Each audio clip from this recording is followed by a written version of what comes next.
Thank you very much for coming, Tony. Great to see you. No problem, Sam. We get there and they've moved the boards to the edge of the box. Yeah. I don't know many managers that have got their own song. Don't ask me to sing it.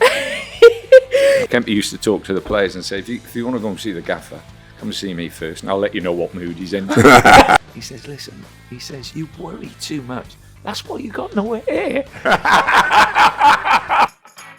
Hey, it's another episode of No Tippy Tappy Football brought to you by William Hill. Sam, you're here. Did you have a lovely time at Cheltenham? Oh, what a day. Thursday, went down to Cheltenham and I think that never expecting what was going to happen, of course. Alex was already there. And he just said, look, three horses he had that day.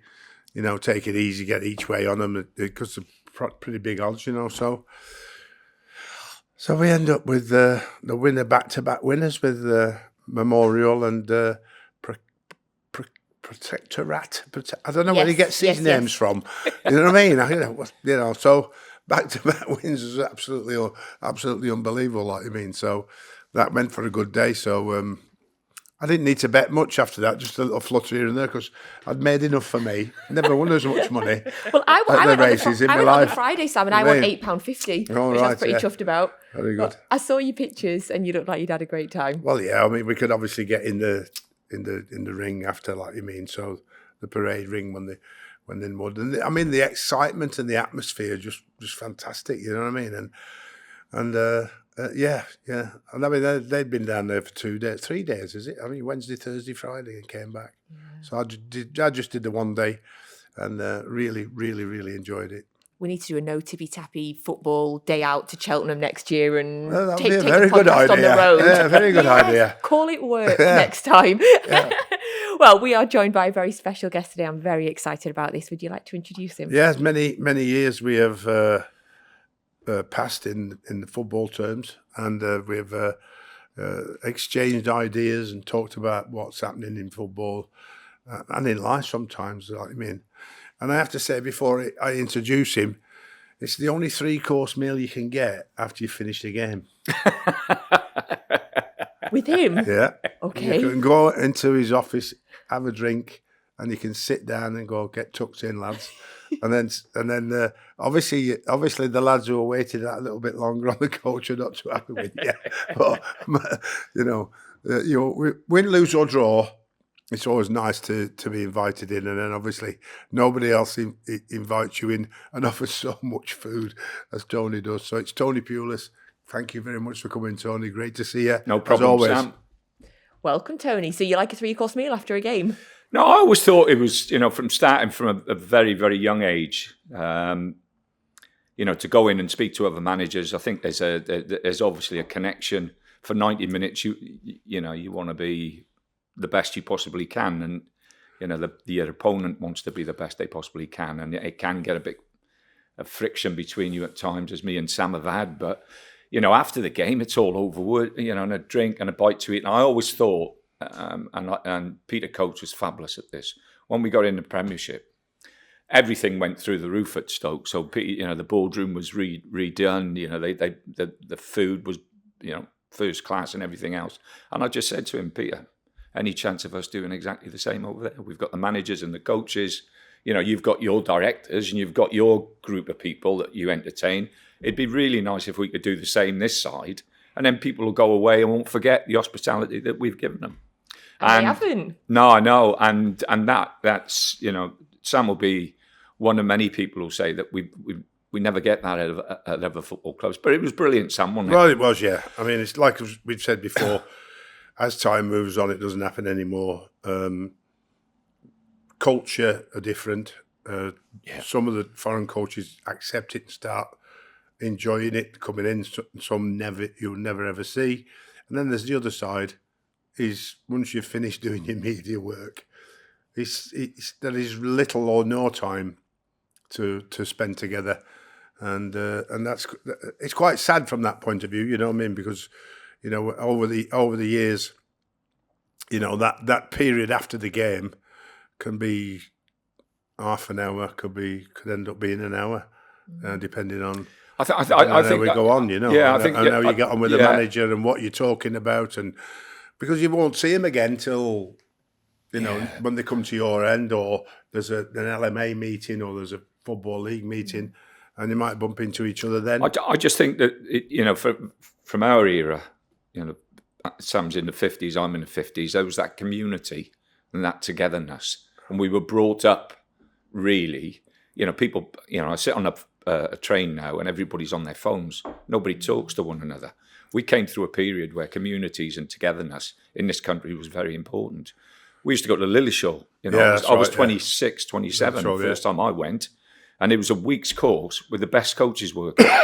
But all the coaches went. We were booking this up 6-7 months in advance to make sure we got a place. That's right. To get there. And then I'm sat down with Bobby Robson, Terry Venables, George Graham, and then you've got the coaches. You've got Dave Sexton working, Don Howe. Yeah. You've got all the top coaches in the country and in the world, I thought, putting sessions on, and you're there, and afterwards, Sam, you go and have a drink, you'd have a good chat, and that was English football. That was the way it was, and that week was most probably one of the great weeks.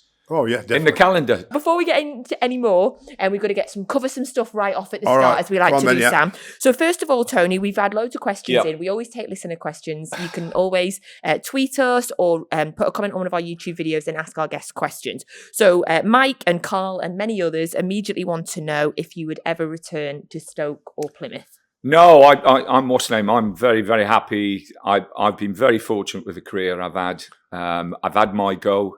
And it's been fantastic, and I've really enjoyed it. But I've got other things now that I'm doing. I've got 7 grandchildren. I've got 2 in America. My son's at Salt Lake City. We're going over there next week.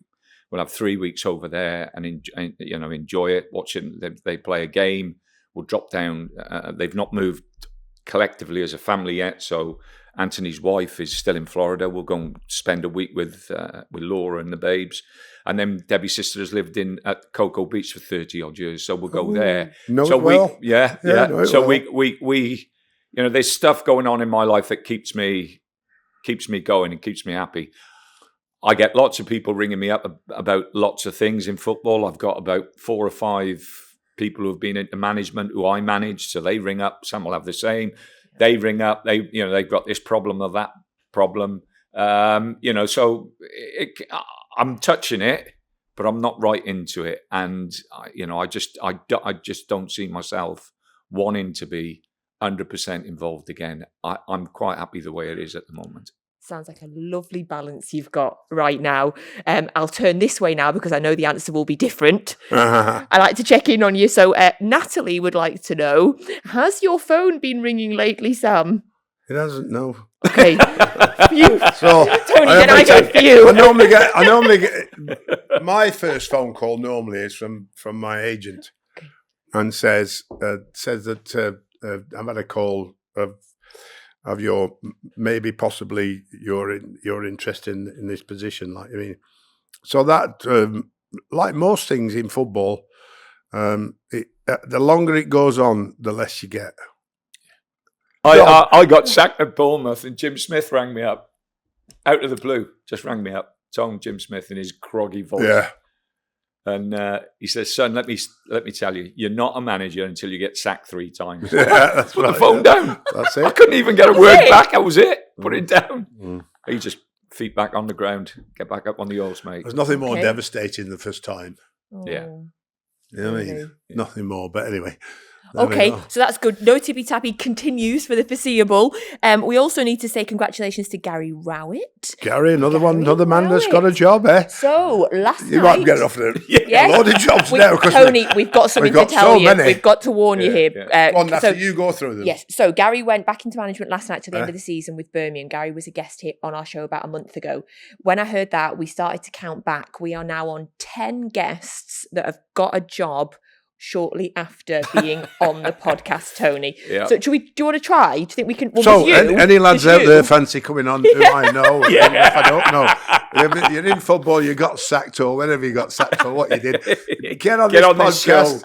You'll get yourself a job. Come on. Okay, we've got Sam Allardyce, Carl Robinson, Duncan Ferguson, Robbie Fowler, Gary Rowett. Phil Brown, Brownie, yeah. Dean Holden. Yeah. Oh, blimey. And I'm including Mark Clattenburg, who got a job on Gladiators after he was on here. And now he's at Nottingham Forest. Yes. And I'm including Billy Sharp, who didn't have who wasn't playing football, came on here and then got a contract. And there's one other that we're missing because there was 10. We'll try and remember. But we are up to 10, Tony. Research. So yes, Research. up to 10. Keep me out of it. Scott Brown, United manager. Okay, yes. So you don't want our luck there, Tony? No. Pass it on to Sam. Sam will have another go. Yes. So in terms of, your experience is vast, Tony. A long managerial career. I want to say 25 plus nearly 30 years. 30 years.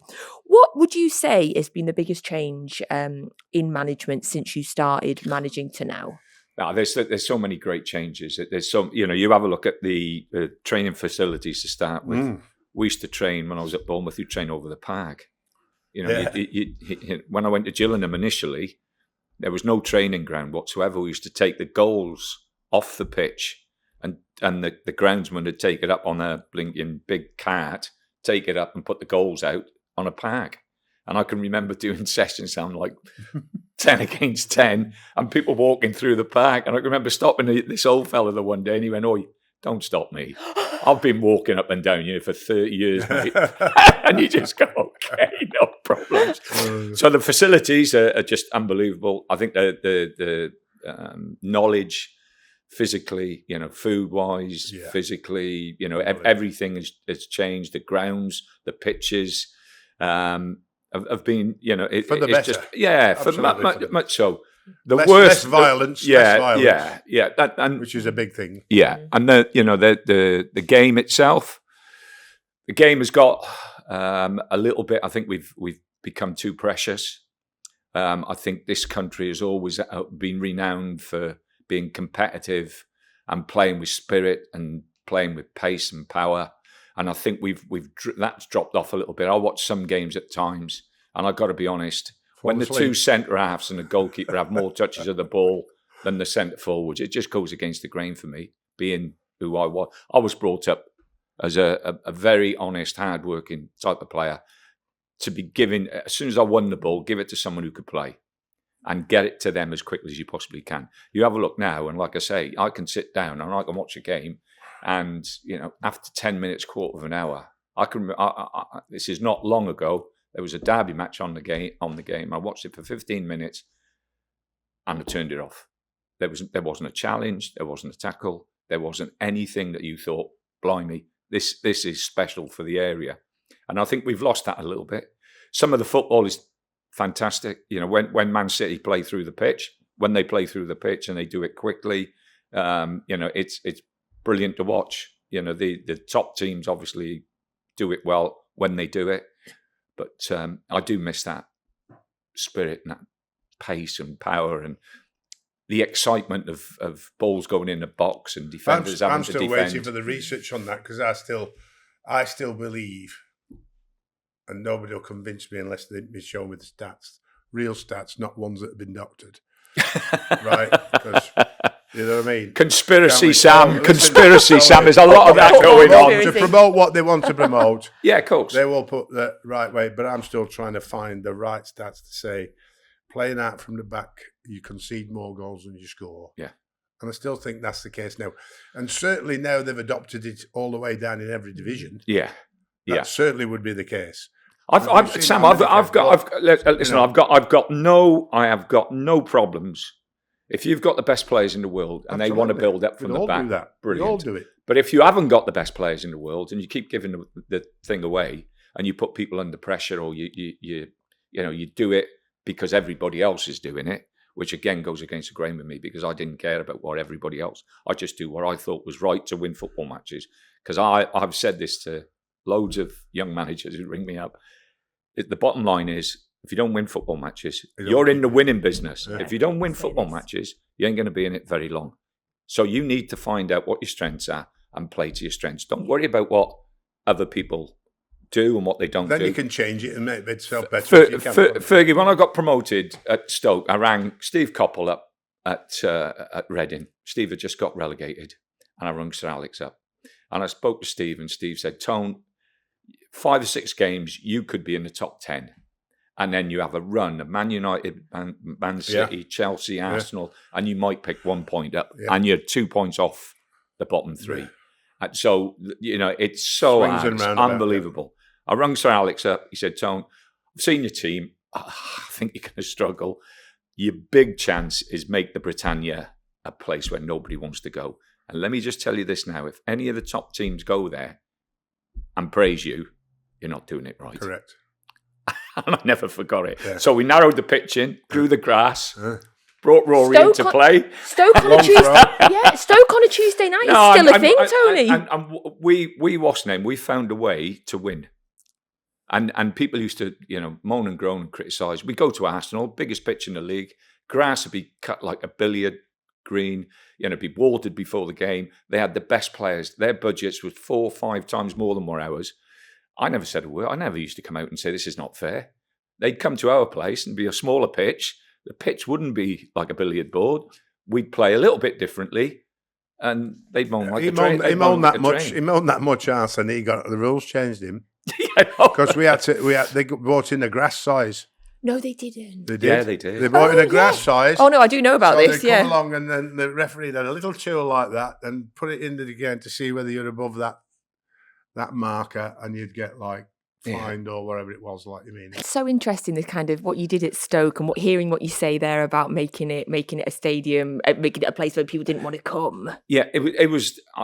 I don't think I've ever been at a football ground where the crowd and the team were so together. Yeah. It was just unbelievable. How much it helps as well. It was fabulous, Sam. The 3 years that it waned a little bit after the 3rd year, which normally would, but for 3 years, we'd play the top teams, and the place it just lightened up.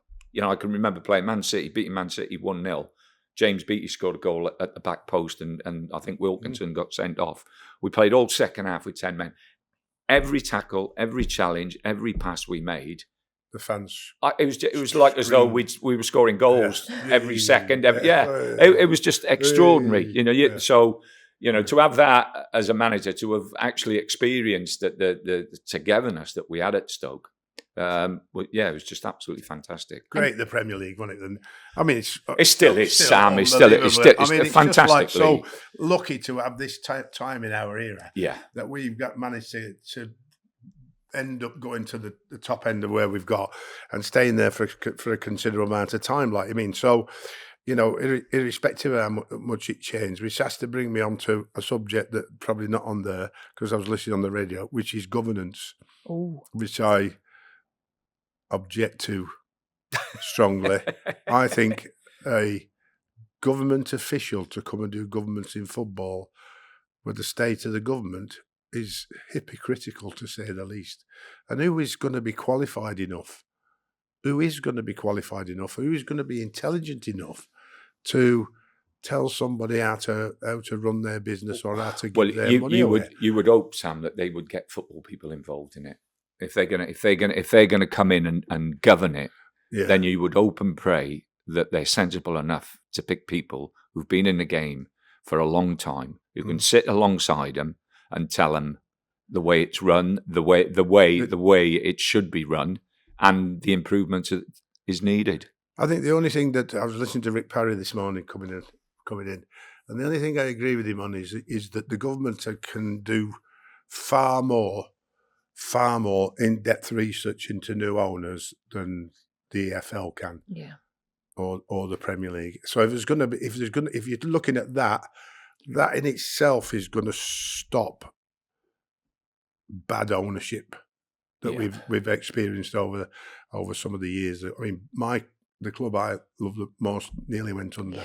Yeah, it was 2 days away. Bury went, and Bolton was 2 days away. But for lots of people writing money off, it would have gone. Yeah, there's a lot of them now. You know what I mean? A lot of clubs in danger. So that person that takes over isn't being looked into, and the rules of the involvement in taking over the football club should be to see his financial backing, to see that he's got the money, to see that he has to support the club for, you'd put a figure on it and say at least 3 years. Yeah. I love hearing you both talk about it because it's not something we often talk about, and it's kind of the it's a bit deep, this one. I like deep. Hey Sam, I'm here for it. I like deep because it, you know. I think the big thing with it, with the talk now of getting people in from the government, I think I certainly will. I'll be banging the drum for, that to look at that situation. Well, clearly, we need people like Tony Pulis and Sam Allardyce to be involved in it to make sure it goes in the right direction, because I think all of our hearts are in the right place. We love football. That's what we do. We love football clubs to be saved and kids to be looked after. So a serious conversation for once on this podcast. I'm going to pull it back to non-serious stuff now. No, I mean, I think this is fairly serious because you mentioned Rory Delap before. Yes. Often when we think of your Stoke team, we think of Rory and the throw-in. Now, is it this? Well, something that we often hear, Tony, is that opponents came to you and preferred to get a corner than knock it out for a throw-in. True. Statistically, what? I mean, did you do that, Sam? Yeah, true, Statistically, true. was it better? True, yeah. True, yeah. Rory's the story about Rory is that we got promoted. I didn't even know he had a long throw, and that right at the beginning of the season, the Premier League season, Kempy's over the far side. I think I was talking to the Sorensen and Begovic about something. I can't remember. Anyway, Kempy walks over and he says, the lads are having a competition. It's 50 quid a bet and 50 quid who can throw the ball the furthest. Yeah. So, and he says, Rory's thrown it off the pitch. I went, what? He went, come and have a look. So we got him, and he was a javelin thrower.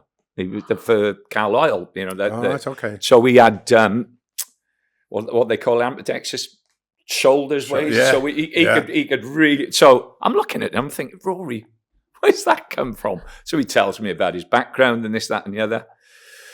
And then can you throw it in flat? And he says, I can throw it anywhere you want. I could throw it to the back post. I just want it thrown as flat as you can across that near post.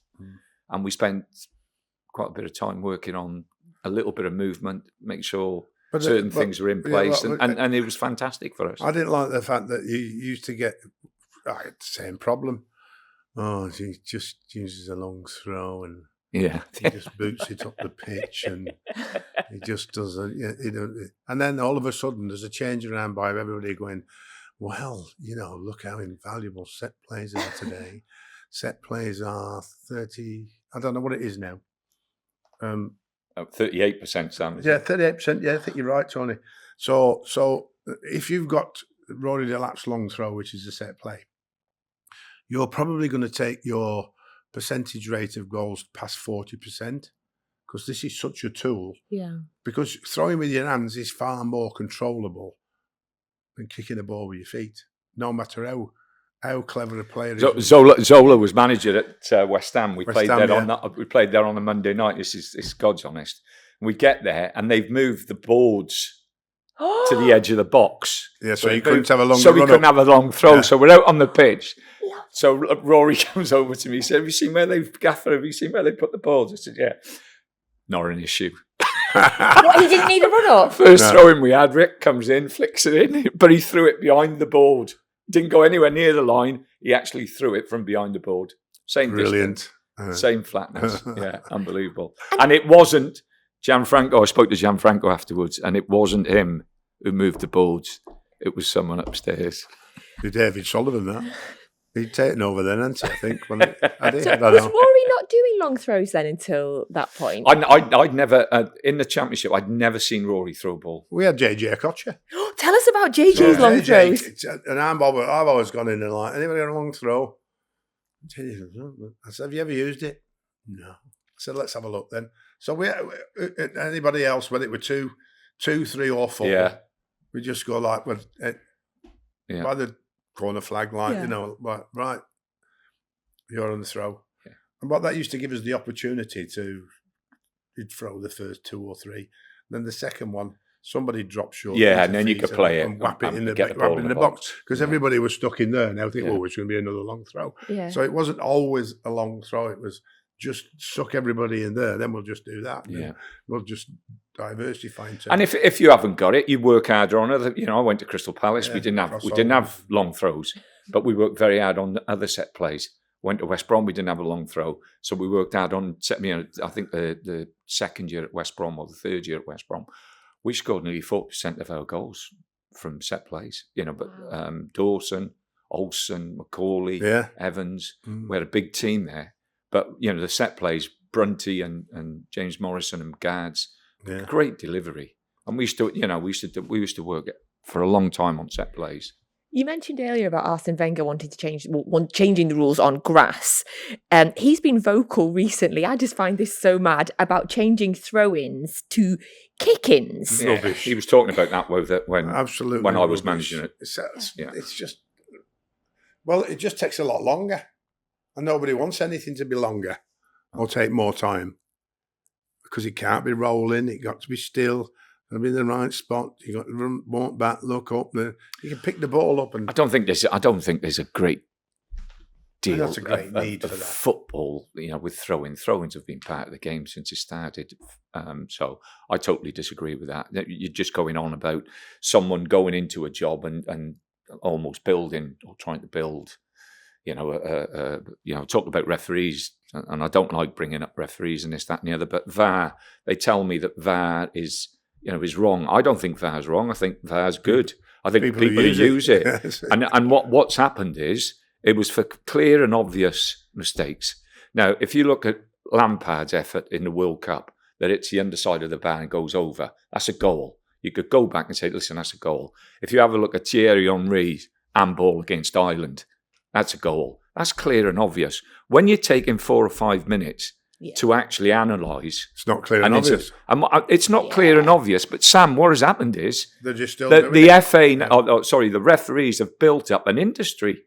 They got about 10 other people doing stuff. So all of a sudden you've got this industry that started up that they feel as though they've got to justify themselves. I think, there has to be someone sensible to go in there and just say, listen, we're killing the game. People are scoring goals now, not celebrating. Every time I watch a game on the TV, and every time there's a goal, you're going, are they going to get VAR involved? Yeah. And 90% of the time now they're doing it anyway. Yeah. And you think, well, what are you doing it for? It's not clear and obvious. No, but they have. I heard a wonderful line at the weekend, Sam. It was described as, are they looking for handball or fingerprints? Yeah, very good. Please excuse me, I just want to stop this episode quickly because Big Sam and I just want to say a huge thank you to you for supporting No Tippy Tappy Football, whether you are listening or watching or doing both. Sam and I absolutely love doing this podcast and we couldn't do it without you. So take a second, please, and subscribe or follow wherever you are watching or listening to us. We're also on Twitter, No Tippy Tappy Football, and we have our own YouTube channel. I know everybody says it, but it really would mean a lot to us, and it means that we can keep getting bigger and better guests the more followers and the more subscribers we have. And then you can go and tell all your mates that you've done Big Sam a favour. So thank you for listening. So I spoke to, it might have been Mick McCarthy. Mick McCarthy. Yeah. He's in the Championship and we're talking about referees and he's going, he is absolutely, honestly, every time we get him, something goes wrong and this, that, and the other. So I said, well, you get a chance to vote, don't you, at the end of the year? He said, yeah, give him top marks. He said, I want him to go in the Premiership so we can mess up the Premier. He says, the best referees I mark them low so they can stay down with us. Really? So I just think it is a really, really tough job. We've had a question of it. We've had a question of a doubt, and I wouldn't want to do it for all the money in the world. But I think there's got to be a way of finding a solution to, because we've got VAR now, of making it easier for the referees. I think sometimes I look at games and I don't think they're refereeing it. I think people in their ear are refereeing the games, and that can't be right, Sam. We didn't bring it in. We didn't bring VAR in for that. Like I say, clear and obvious decisions. And let the game flow, let the crowd, when you score a goal, let's get back to the crowds. Oh, absolutely. Thinking it is a goal and not, oh my God, we got to wait now for VAR to check it and this. And then, 10 minutes later, they're clapping and cheering.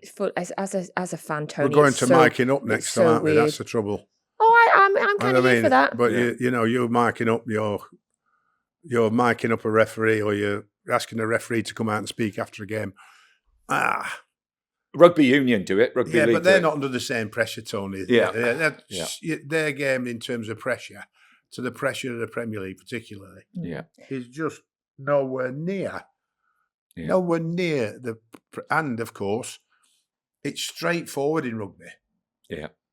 Yeah, it's a slow game. It's a more stop-start game. Start game like NFL. It's not got no deviation. They try and do this. It's got then there's a bit of skill here and there, and they move the ball in. But so it's easy to referee because it stops and starts all the time. Football changes direction, goes this way, that way, and every single way. So it's much more difficult to be a referee. That makes me think, Tony, didn't Arsene Wenger describe your team as a rugby team once? Yes, and all our supporters used to enjoy when he came down to the Bet 365, throwing that down his throat. I can remember, again, this is another story. I did a coaching session at Cardiff, and Patrick Vieira was on the course with Jan Leesman, the goalkeeper, and they waited for me afterwards. I did a session on the pitch, then went in and did a little seminar. They waited for me afterwards, and they were chatting away, and we were having a laugh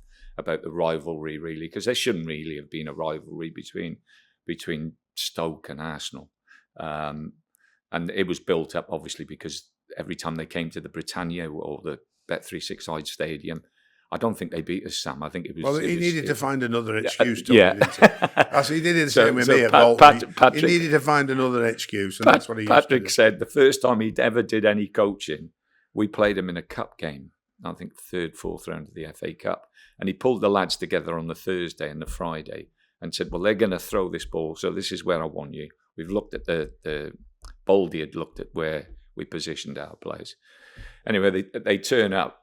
Patrick said, we turn up and Rory ain't playing. So he said, we still got beat 3-1. So I said, yeah, then he blamed the grass. Have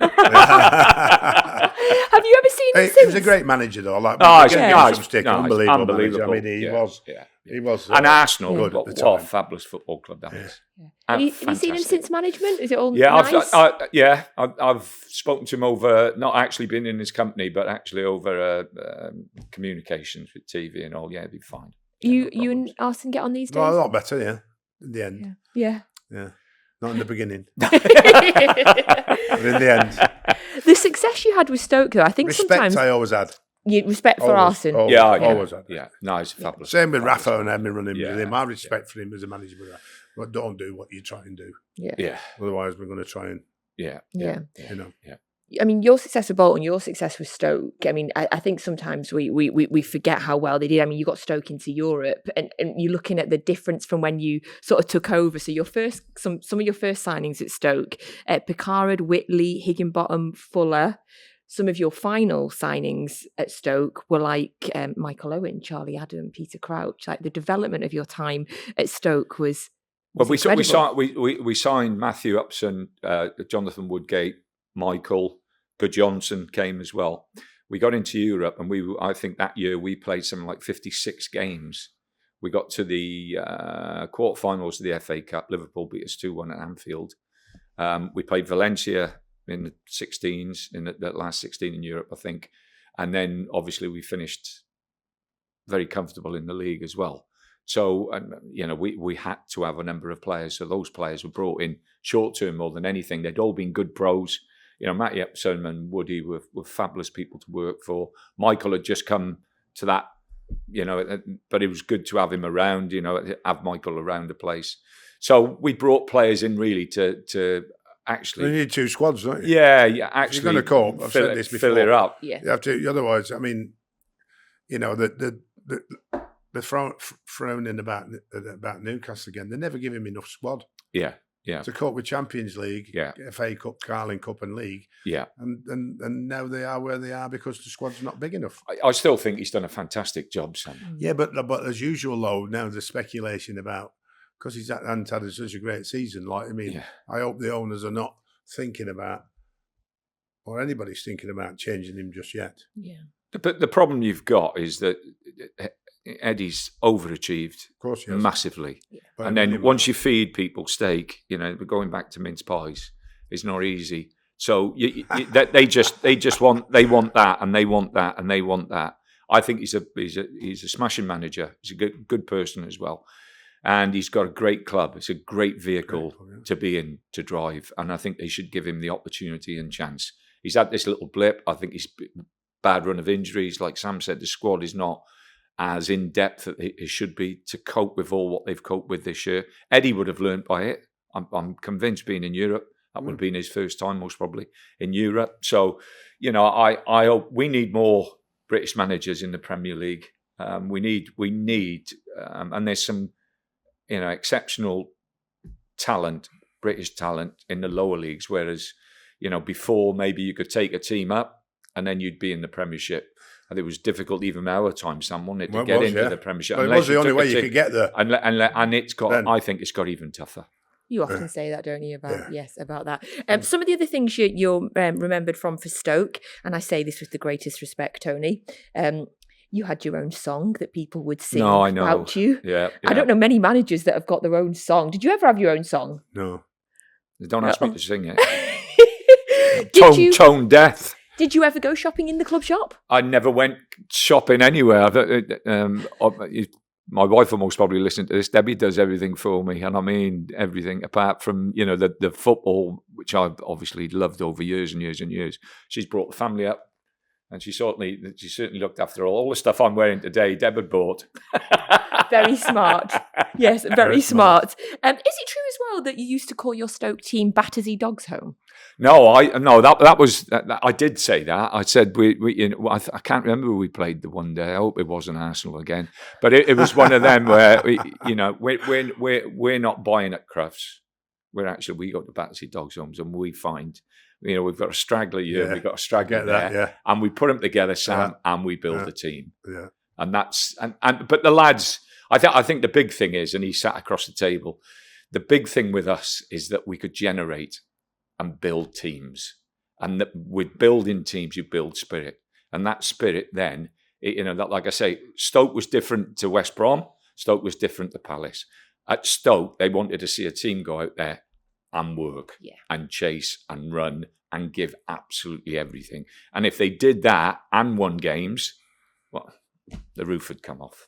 I think that's all we want as fans generally. We want to just see players working as hard as they can. And I guess, is that in that mentality of kind of going out finding players, is that where you got such a good team bond from, do you think? Like I said, I because we didn't have the videos, because we didn't have the information when we first started, I'd be out most of the times. But I like I said, I had certain things that I would do.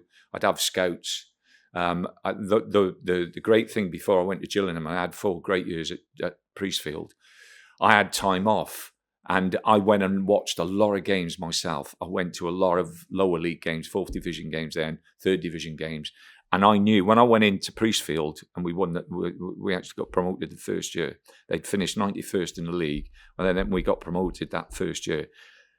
I was lucky because all the players were out of contract, but I knew players. And you remember the free transfer list, sheets? Yeah. They used to come flooding through. Around, I'd marked stuff off that, if I got a club at the end of the season, I'd go for him. So there was an opportunity and a chance to actually show or profit from all the work that I'd done prior. I love that. That's just going back to that scouting idea. It's just so incredible. Another thing that people have said that I've heard, Tony, you can confirm whether I love getting people on so we can just get the truth, Sam. Is it true you used to tell players that if it was windy, they weren't going to play on Saturday, even though, it was always windy in Stoke? No, that's not true. Who told you that one? I'll tell you off camera which player told us that you said that. My God. Yes. No, never. Okay, we will tell you off camera which player that was. Okay. I'll get a nod. Yes, we will tell you. We'll tell you off camera. How do you feel about Stoke's current position, kind of teetering? No, I think they've gone through a difficult stage. The great thing about that football club is the Coates family, and John has taken over the reins from Peter and has had a couple of years, and people have got to look at, Peter Coates was absolutely fantastic, but it took him a long time to get that club promoted. It took him a long time to get it sorted out, and they've got to give John the same time. The money that the family has put into the football club is just extraordinary. Well, not just the football club, the area. Bet365 employ more people in Stoke-on-Trent than any other business. And during Brexit, during the COVID, everybody got paid every penny. They're that type of people. But they've done fantastically well, and financially, obviously, they're very, very well off, the family. But never gets publicised that though, does it? My goodness, Sam, do they support? We've got when you look at what Man City's done for yes Manchester and that particular area. Yeah. But the coach have done that for Stoke. And what it does, what a successful football club does for the town or the city is remarkable. The research at Bolton was that this wasn't my research. This was done by the directors when they wanted something off the council generated in. You're talking about. Well, I left in 2007, so you're talking about it generated an extra maybe 25 to 35 million pounds a year, unbelievable, which was coming into the town more because of the success of the football club. I was staggered by that. What it had done and what it had brought. But everybody recognises a town by its football club, doesn't it? Look at Steve Gibson at Middlesbrough. Look how much money Steve is putting up for the time he's been a chairman there. Still at it. And he's still at it because he loves it. He doesn't just love the football club. He loves the area. He's got his life. He's got an affiliation with that area. Yeah. And Peter's exactly Peter, John, Denise, they've got an affiliation with Stoke-on-Trent, and it's not just the football club; it's the area itself. And there's not many of them left, Sam, is there? No. Yeah, football clubs really are the heart of communities.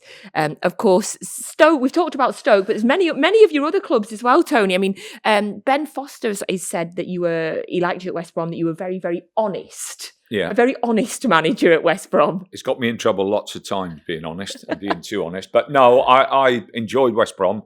I know Sam had a spell there as well. I took over and Jeremy Peace was chairman, and everybody had warned me about Jeremy being difficult and hard to handle. I found him fantastic. We sat down. I can remember meeting him in London. We sat down and he drew a circle, and in that circle he cut a bit off, like almost as he'd taken a chunk of cake out. Yeah. And he said, "This is mine. That's your bit. Yeah. And that is yours. Don't come to me and ask for any more money.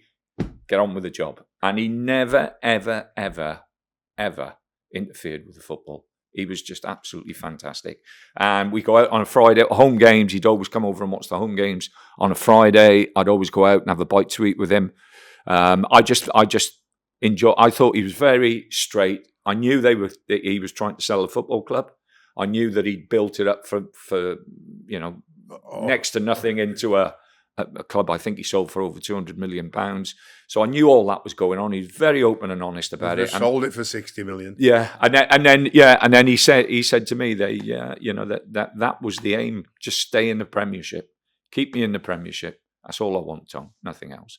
Really, really, I lots of people he probably made more money out of West Brom than he made in his business, did he? What was his business, Tony? It was accountants. It must have been. He was brilliant with figures. Yeah, figures. And he had people around him as well. Mark and Richard were absolutely wonderful people. They were Sam was talking about people being together. Those three were very, very close together and worked together. There was no splitting them. But they were good. It's not like that now, because you rarely speak to the owner. No. If the owner, like, whether he liked touch football or whether he liked building up the business to sell it on, irrespective of what he did. You make a great point there. One of the great changes you were talking about, the great changes in football. When I started, there was a chairman and a secretary and me, and we run the football club. That there was just the three. When I was at Bournemouth, Keith McAllister, Norman Haywood, myself. There was a board of directors who'd come in and have a meeting once a month on a Friday or whatever, or Thursday. You might do a board meeting. Yeah, they'd have a board meeting. They'd have a good drink and everything else, and that was it. They'd let you get on. You have a look at it now. You have a look at the layers between the coach or the manager through to the owners. It's too great. And never get to them. No, one of the biggest problems, I think, is that coaches are going on, managers are going in, or coaches, whatever you want to call them now. They're going in and they haven't got anybody managing and helping them upwards. They bring coaches in. Most of the coaches are good coaches and they can work on the grass. And I think there's got to be a change. Instead of bringing another coach in, I think they're better off bringing someone else, an experienced ex-manager, say Sam or someone like that, who can actually deal with the directors. But the big thing is, because these sporting directors, the big thing is, if the manager gets a sack, they know that the person who's working for them up there is going to get the sack as well. Because at the moment, you've got a lot of sporting directors who see a lot of managers off. Yeah, they do. And sometimes the recruitment has got nothing to do with the coach or the manager. I went to Madrid last week, and I spent a couple of days at Madrid with Ancelotti and watched them train. And the training session, it was the day before a game, was absolutely fantastic. Now, you're talking about some of the best players in the world. And he's not had to say a word, Sam. And afterwards I said, they were brilliant, Carlo. They're unbelievable. The tackling and everything. It's Sam. It was, and he went, the best players are. Yeah. Have you got anything that you can share with us and Pep ahead of the Champions League quarter-final, Tony? No, nothing at all. but the point that you just said, the names that you're talking about, top players, his point was that's why they're top players. Well, by the way, he's one of the nicest men I've ever met in football. A few people have mentioned going Carlo, over. Wow. He's a wonderful man. Yeah. What a man. Still want to be in bad. What a man. Yes. There's a song in that, isn't it? What a man. I mean, look at his track record. He's the most successful manager that's working in the world today. He's going to get beaten this year, Sam, again. Yeah. Again. Yeah. Yes, he is. Be a great game, that one. Yeah. I hope it's as good as Liverpool Man United. Yeah, that was That a great was game. the game of all games for me this season. Really? Oh man, I thought Yeah. it was the excellent competition that you would expect. Were you from there or TV? the FA Cup? No, it was TV. Load of action in both boxes. But I'd gone to Man United the week before and watched Man United and Everton and gone, oh my God. Awful.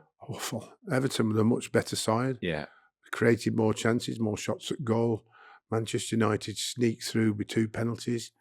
And I thought, I really feared for them. Yeah. And what a performance. Yeah. Well, Robbie Mainoo's got a call up for England talking about Yes, United. that's It was a question in from one of our listeners.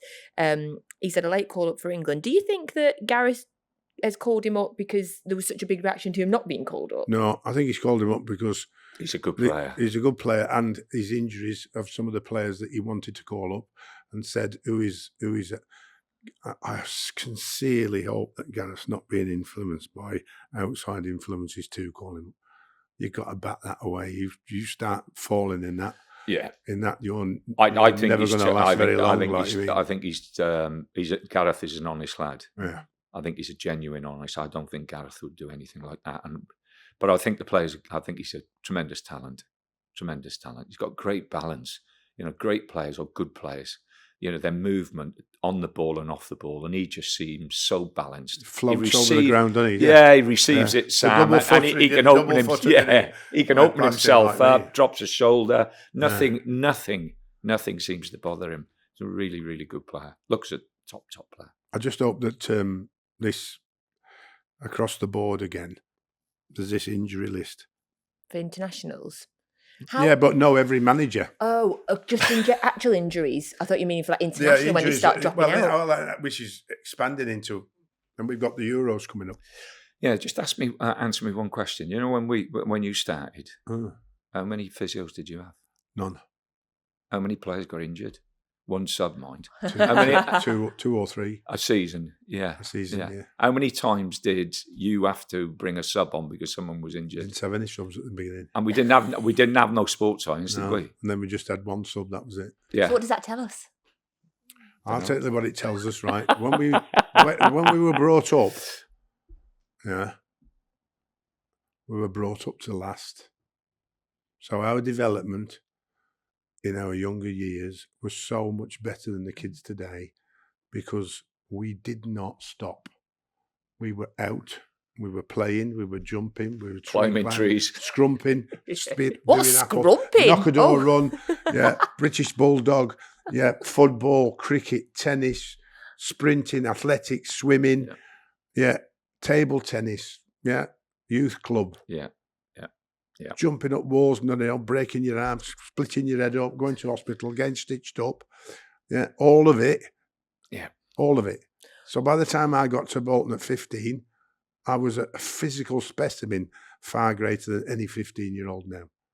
I just think gave the work me the again. Resilience to be able to cope with what was coming. Took me a while to get there, by the way, because you needed, you needed a year or two to bring yourself from there to the level of football that you need to get. An adult level. I was playing adult football at 16. They just threw me straight in. The A team was adult football. Yeah. You know what I mean? I played in the what was it? The Gloucester League, which was a tough league at 15 years of age, and that was before we became apprentices. You had to last in that. But just going back to Sam, I think the medical side and the improvement with clubs with on the medical side is absolutely fantastic.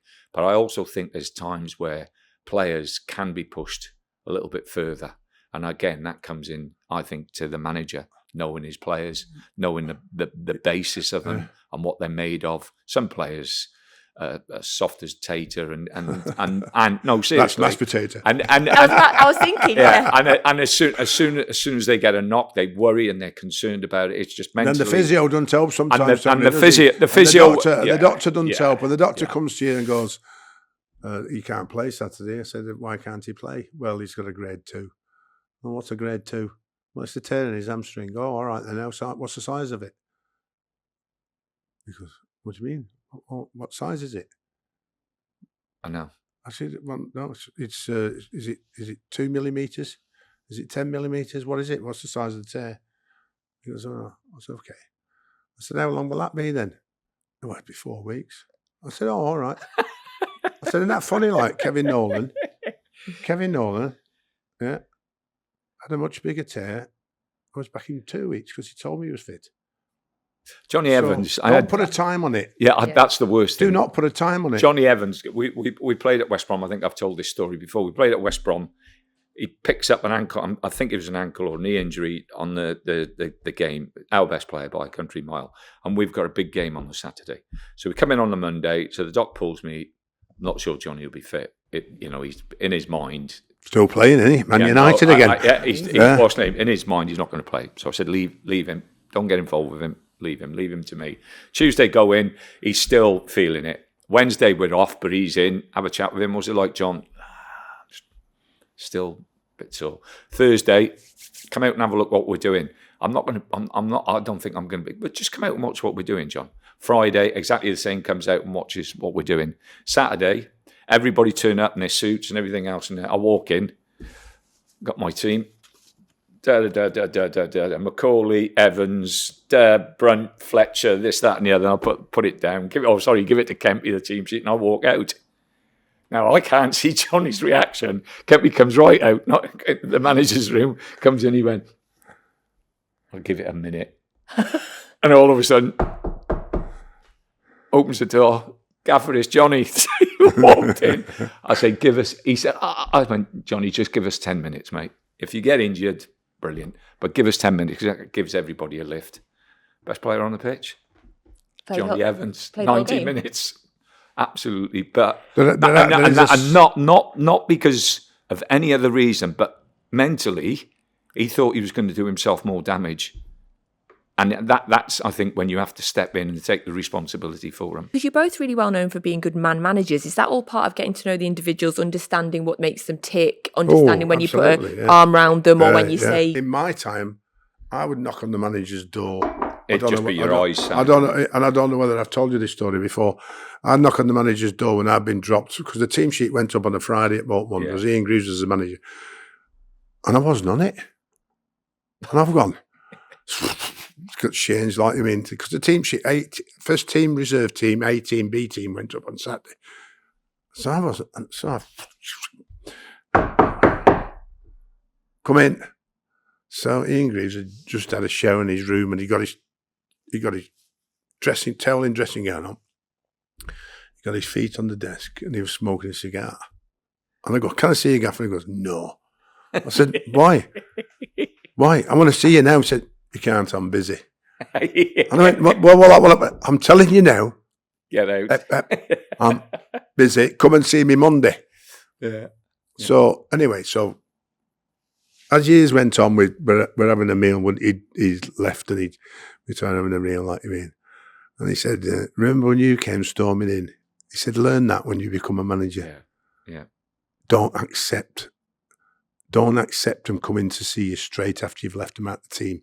Let them wait till Monday when they've calmed down, and then you can have a much better conversation about it. And I'll remember that from that day and use it a lot. Like, I mean, actually put it in the club when I get there. Look, you can come and see me after the game on Monday. Don't come knocking on my door if I've left you out. Kempy used to, and he'd never tell me this, but only since we finished. Kempy used to talk to the players and say, if you want to go and see the gaffer, come and see me first, and I'll let you know what mood he's in. I like that. Right, I've got a couple more. Is it true? I feel like we should have called this episode Tony Pulis, Is It True? Okay, is it true, Tony Pulis, that James McLean once turned up to West Brom with a broken hand because he'd had a white-collar boxing fight? Most probably with James. You know, he was a fantastic lad, James. Fit as a fiddle. I like James. He took a lot of stick for his views and everything. But we've got to understand that his family were really entrenched in what was going on in Ireland at the time. But as a kid, he's just a fabulous, fabulous lad. A lovely family, looked after his family. We used to have, we had a fella in at West Brom, one of the Midlands top boxing champions. Yeah. Can't remember his name off the top of my head. And he would do little sessions in the gym. And he came to me after one and he said, you know what, James could have been a professional boxer. Really? He said his hands are so quick. But fit. So you never argued with him then, Tony? No, never. He was always on my side. But he was one of the fittest lads I ever worked with, James. Great lad. Still doing well, isn't he? At Wrexham, I think he's at. Okay, another one. Tony Pulis, is it true?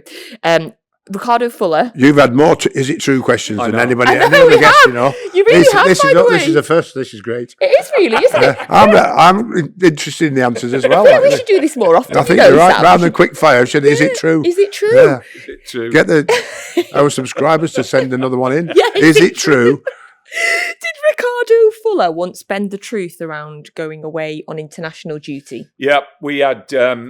We were in the championship. I think we had about 5 or 6 games left. Mick was at Wolves, and we were playing. They were third or fourth in the league. We were second in the league. West Brom with Tony Mowbray was top. Tony Mowbray, yeah. So in a massive game, we sold 6,000-7,000 tickets for the game on the Saturday, but it was in between the international break, so they had 2 weeks to prepare. So we had 4 or 5 people going off on the international duty. Kempy would always check. I don't know if Sam would get Brownie to do this, but Kempy would always check where they were. Then we'd give it to the physios and make sure they were all right. They were in touch with them all the time. But the great thing was, on this week, the games, they had a game on the Tuesday and the game on the Saturday. So we had a free week to prepare for the Wolves game. So Rick's got his bag. We've played a game. We've won a game on the Saturday. He's got his bag and his suit holder. Where are you going, Rick? I'm going to Jamaica. I've got a game. Kempy, call Kempy over. Kempy, but I thought you said Jamaica. No, they got no international games this week. So he's now in my room. So Kempy's like, I couldn't find a thing, Ricardo. Where are you playing? No, we got this friendly match. Gaffer, you don't, this, that, and the other. Da, da, da. In the end, he goes, listen, we have got a game. I'd like to go back. I'll be back Monday. So, okay, Rick, no problems. So I said to Kemp, he was special, Rick, for us at that time. Yeah, he's talented, wasn't he? So talented. Yeah. We'll let him go. We'll let him have his week in Jamaica. So we never knew what he was going to come back like mine. But anyway, so he goes over there. So the week goes by. On the Monday, doesn't turn up. So, all right, give him Monday. Tuesday, don't turn up. So I'm onto the physio. I'm onto Kempy. I'm going potty. Wednesday, we have the day off. Thursday, we're in training. He's still not turned up, Sam. We're trying everything. We can't even get in touch with him. On the Friday, he rings Dave, the physio, up and says something like he's got caught in Miami. He didn't have a passport or didn't have the right passport. So he had to go back and this, that, and the other.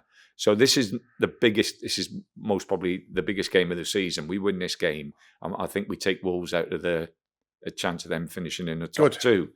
So, and he's not turned up all week. So anyway, on the Saturday, we're having pre-match at the Bet365 Stadium and then driving 40 minutes to the game.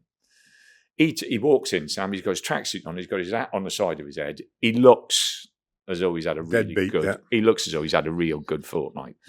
So he walks. None of the lads speaking to him. So he walks straight through. There's a little table at the top of the room. He sits there, has his eggs and beans or whatever Ricardo used to have. Not said a word. So I'm with Kempy and I'm going to hammer him. I'm going to absolutely rip him. Kempy's gone, no, don't. We might need him. Might need him. See the state he's in. He said, Gaffer, leave him. Why did you put him on the bench? So he comes past. Hi, Gaff. Kempy. So I don't acknowledge him. He goes on the bus. He sits at the back. No one's talking to him. So we get to the ground, put him on the bench. We kick off. We go a goal up. I think Rory scores a goal. Mama makes, or Rory, but vice versa. Then Liam scores. Then they score, and they score another one. And second half, Sam, they're down the slope. Yeah. They are battering us. They're getting balls into the box. We got Shawcross and whoever it was, 40, I think, at the time, heading battleships out of the water. It's like coming in and you're thinking, oh my God. So Kempy goes, get him on. It's time to get him on. I say, you sure? I said, we need everybody. All hands to the pump. He said, get him on. He said, he can do something. Hold the ball, dribble it, take it. So I go, Ricardo. Relieve the pressure. Go and get warmed up. So he runs up the little slope. So I'm watching the game. I'll turn around and look at him. He's stretching at the top of the pitch, talking to their supporters. So I said to Kempy, went, he's having a great time up there. Kempy, look at him. So Kempy goes, get him back. Get him on. So pull him off. Pull him down. Rick, come on, Goes on. We had a corner out. He picks it up just in front of where the dugouts are, or deeper. Runs all the way down the pitch. Beats 3 people, smashes it into the corner. Runs all the way. All the players are over him. This, that, and the other. Unbelievable goal. You couldn't believe it. 2 minutes later, he does exactly the same. We win 4-2. So I'm washed. It's the end of the season. I've got my new contract. Kempy used to make all the decisions for me, so he told me. I got my cap on, Sam. I take my cap off, and I am just, it's like the summer had just started to come in. I am washed. Yeah. I'm sat in the corner. Sat in the corner, Sam. You've drained. Been there, mate. Drained. Yeah. Absolutely drained. Oh, it feels. Great result. Yeah. So delighted for the players. Relieved. And over in the corner, there's Rick, and he's getting all dancing away. And the players are all over him. So he walks over to me, and I'm sat down thinking, I don't need you, Rick. And he comes over and he puts his hand around me. He goes, Gaff. What, Rick? He says, listen. He says, you worry too much. That's why you got no hair. He just got up, walked back across the dressing room, sat back down, and brilliant. And that was Ricardo. Brilliant. Did we ever find out where he was? No, and I didn't want to. Didn't want to ask. He was on a bender in Miami once. We've all had that scenario. You've been on a bender in Miami? No. Players coming back late. Like we used to. Jufy was. It was. Nightmare. It was purgatory. Jufy coming. Joe stopped back in Paris, didn't he, on the way back, like from Senegal? Said he can't get a flight direct back to Manchester. Like, I mean, he just they were like and as a manager, you worried more about them. I used to try and watch the games, or I'd be on the phone to Dave, the physio, straight away, because Dave after games they had to ring Dave up to make sure everything was all right. When I was at West Brom, we had 4 or 5 Irish lads, Northern Irish lads, and Michael used to let him have a couple of not good nights out, I think, by the looks of things. And again, them coming back in, I used to think, oh my goodness, I just hope they're...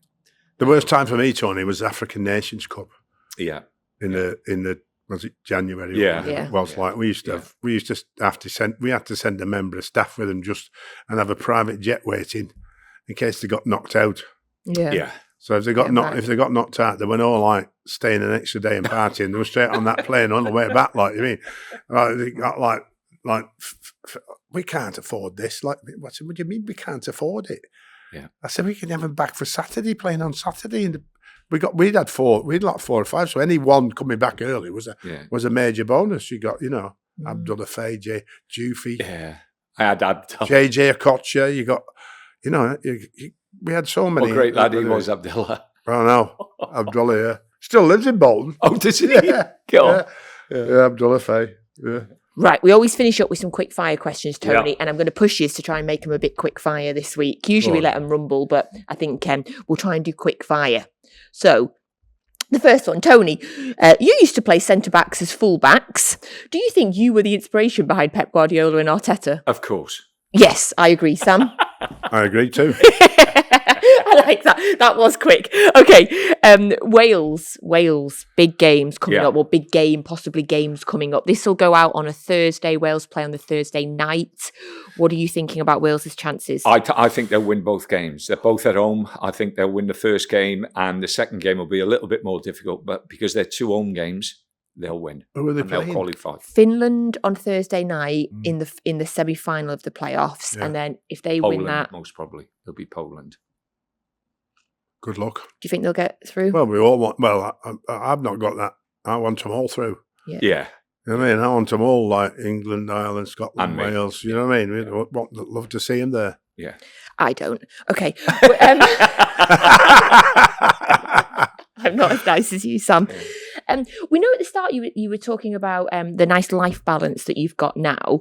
I feel like maybe, what about an international job? Would you take the Wales job? Because that'd still give you a bit of balance. Well, the Wales job is being looked after very, very good at the moment by Robert. He's done a fantastic job there. And hopefully, fingers crossed, they qualify.